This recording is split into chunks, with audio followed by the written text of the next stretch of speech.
मैया जी के लंबे लंबे बाल असुरा बवाल कैले बा। मैया जी के लंबे लंबे बाल महिषासुर बवाल कैले बा। मैया के लिए आवे असुरा सोने का मुकुट। मैया के लिए आवे असुरा सोने का मुकुट।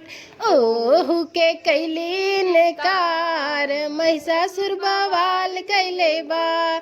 मैया जी के गोरे गोरे गाल असुरा बवाल कैले बा। मैया के लिए आवे असुरा सोने के टीका। मैया के लिए आवे असुरा सोने के नथिया। ओहु के कैली नकार असुरा बवाल कैले बा। मैया जी के गोरे गोरे गाल असुरा बवाल कैले बा।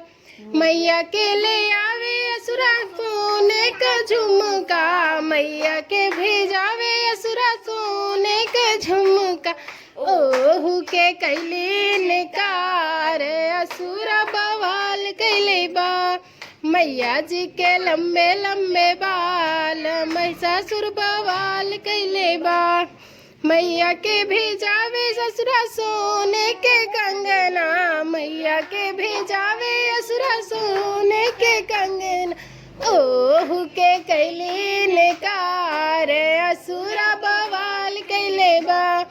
मैया जी के गोरे गोरे गाल महिषासुर बवाल कैले बा।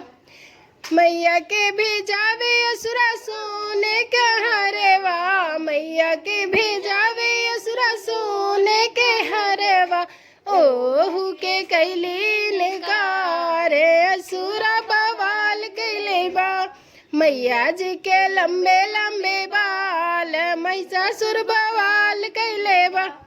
मैया के भेजावे असुरा सोने के पायल। मैया के भेजावे सोने के पायल। ओहु के कैली नकार असुरा बवाल कैले बा। मैया जी के गोरे गोरे गाल महिषासुर बवाल कैले बा।